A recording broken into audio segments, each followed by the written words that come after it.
Payment made to non resident या foreign companies, बाहर किसी को भी पेमेंट करते हैं, ठीक है, तो या तो TDS डिडक्ट नहीं करा, और अगर सपोज डिडक्ट कर दिया बट गवर्नमेंट को डिपॉजिट नहीं करा, तो इस सेक्शन के अंदर 40AI एक्चुअली में बोलते हैं इसको 40A1 है, ए सब सेक्शन 1, पर इसको हम लोग बोलेंगे 40AI याद रखने के लिए AI।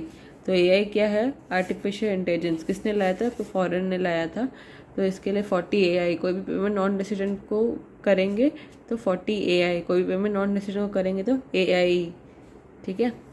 अभी इसमें एक एक्सेप्शन कैसा है ना कि अभी जैसे आप कोई फॉरेन नॉन रेसिडेंट को ना कुछ पेमेंट कर रहे हो फॉर सर्विस जो आके उसने इंडिया के बाहर पे करा है, ठीक है, तो वो नॉट चार्जेबल टू टैक्स। तो इसमें आप TDS नहीं भी डिडक्ट करोगे तो चल जाएगा, ठीक है। अब रेसिडेंट वालों को इज्जत कौन देता है? हाँ, सब NR फॉरेनर्स को सब इज्जत देते हैं। ए कम हियर आइए, ऐसे बात करते हैं हम सब, ठीक है। तो इस केस में क्या हो जाएगा कि हमारा 30% डिसअलाउ हो जाएगा। कितना हो जाएगा? 30% डिसअलाउ हो जाएगा अपने एक्सपेंस, ठीक है।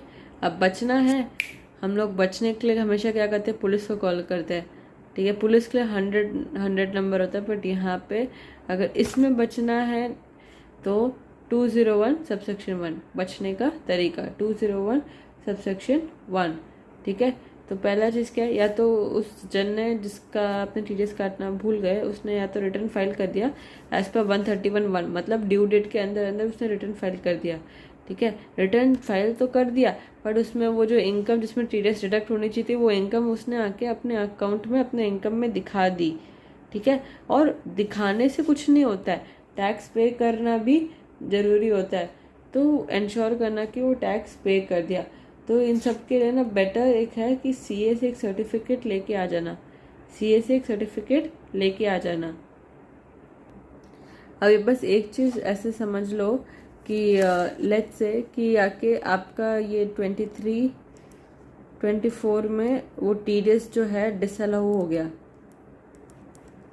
मतलब एक्सपेंस डिसअलाउ हो गया, TDS नहीं, मतलब एक्सपेंस डिसअलाउ हो गया, 30% हो या 100%, दोनों में से कुछ भी हो, डिसअलाउ हो गया, क्योंकि आपने डिडक्ट तो कर दिया बट आपने पे नहीं करा।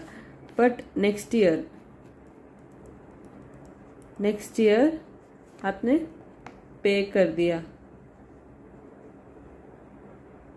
ठीक है। तो जो डिसअलाउ हुआ इस साल, हाँ, वो अलाउ हो जाएगा। कब? किस साल में हो जाएगा? 24-25 में अलाउ कर दिया जाएगा, ठीक है।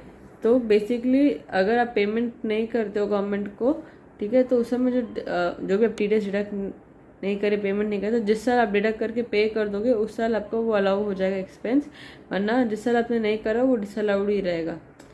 जिस साल आपको करना चाहिए और आपने नहीं करा वो उस समय डिसअलाउड हो जाएगा, पर जिस साल आपने डिडक्ट करके पे कर दिया उस साल आपका अलाउ हो जाएगा, ठीक है। तो बेसिकली पेमेंट करना जरूरी है। फाइनली जब गवर्नमेंट के पास पैसा चला जाएगा ना, उस साल आपको वो अलाउंस मिल जाएगा, ठीक है, ये ध्यान रखना।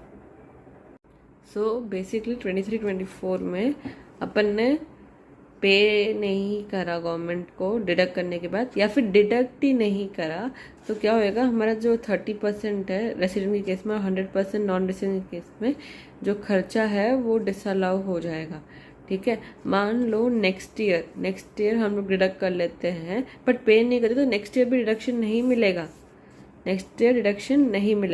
बट नेक्स्ट ईयर मान लो इस साल डिडक्ट कर लिए बट पे नहीं करे तो डिसअलाउ हो गया, बट नेक्स्ट ईयर आपने पे कर दिया, तो आपने जो पिछले साल डिसअलाउ कर दिया था खर्चा, वो इस साल अलाउ हो जाएगा, ठीक है। ये चीज़ ध्यान रखना, ठीक है। बट एक एक्सेप्शन है इस केस में। एक एक्सेप्शन क्या है कि जो TDS ऑन सैलरी पेबल है आउटसाइड इंडिया, ये एक चीज़ ध्यान से देना, आउटसाइड इंडिया, तो उस केसेस में क्या होता है? Will never be allowed again on payment basis, ठीक है। अगर आपका जो ये ड्यू डेट है due date that is as per section 139(1), ठीक है, as per section 139(1) return filing. अगर उस ड्यू डेट के अंदर अंदर आप पेमेंट कर देते हो तो ठीक है, तो खर्चा अलाउड है, सैलरी जो आपने पे करी है।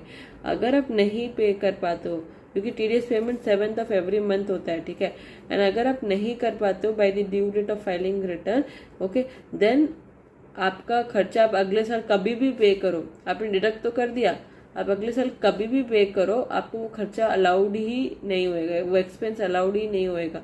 जो डिसअलाउ हो गया वो डिसअलाउ, वो नेवर, वो कभी भी आगे चल के अलाउ नहीं होएगा, ठीक है। तो हमने जो ये चीज़ पढ़ी थी कि इस साल डिसअलाउ हो गया बट हमने वो पेमेंट कर दिया था नेक्स्ट ईयर, तो अलाउ हो जाएगा वो खर्चा, वो चीज़ इस सैलरी पेबल के केस में नहीं चलेगी। तो एक ये एक्सेप्शन है, याद रखना, ठीक है। अब ये 201 बचने का तरीका तो बता दिया, अब कुछ तो भरपाई तो करनी पड़ेगी ना इसमें। तो वो भरपाई के लिए क्या होएगा कि आपको एक 1% इंटरेस्ट देना पड़ेगा, पार्ट ऑफ द मंथ या पर मंथ या पार्ट ऑफ द मंथ, जैसे भी है। आपको थोड़ा बहुत तो कमाई उनकी भी होनी चाहिए, ठीक है। तो ओवरऑल अगर हम लोग समराइज करके देखें तो पेमेंट टू आके नॉन रेसिडेंट या foreign company 40 AI artificial intelligence foreign ने लाया था, ठीक है। और फिर उसके बाद आगे चलते हैं तो पेमेंट टू रेसिडेंट, यहाँ पे 100% डिसअलाउंस है, क्या है यहाँ पे 100%, ठीक है। 40 AIA ऐसे याद रखना, ठीक है। ऑल्दो ये ए बने हैं बट AIA 30% डिसअलाउंस। बचना है तो पुलिस नहीं, 201 सबसेक्शन 1, 201 में एक ही सोल्यूशन है, ठीक है। रिटर्न टाइम पे फाइल कर दो, वो इनकम डिस्प्लेड सेलेक्ट होती है वो दिखा दो, और उस इनकम पे टैक्स जरूर भर देना, नहीं भरे तो मुसीबत है। बट थोड़ी कमाई हमारी भी होनी, 1% इंटरेस्ट हम आपसे चार्ज करेंगे, ठीक है। अगर कोई खर्चा 23-24 में डिसअलाउ हो गया था 30% या 100%, क्योंकि आपने डिडक्ट तो कर लिया था पर आपने पे नहीं करा, पर आप नेक्स्ट ईयर उसको पे कर देते हो, जो इस साल आपने डिसअलाउ कर दिया वो अगले साल अलाउ हो जाएगा, ऐसे, ठीक है। बट एक एक्सेप्शन यू है कि जो टीडीएस ऑन सैलरी है उसमें हम लोग आके पेमेंट बेसिस पे अलाउ नहीं करते हैं। मतलब अगर आप ड्यू डेट के अंदर अंदर पे कर देते तो वेल एंड गुड, अगर आप नहीं करते और अगले साल आफ्टर ड्यू डेट आप पे करने की कोशिश करते हो, दैट इज नेक्स्ट ईयर, वो that expense won't be allowed, जैसा इस केस में था, ठीक है। तो आई होप दैट आपको ये समझ में आ गया था टीडीएस ऑन सैलरी पेबल का केस, ठीक है।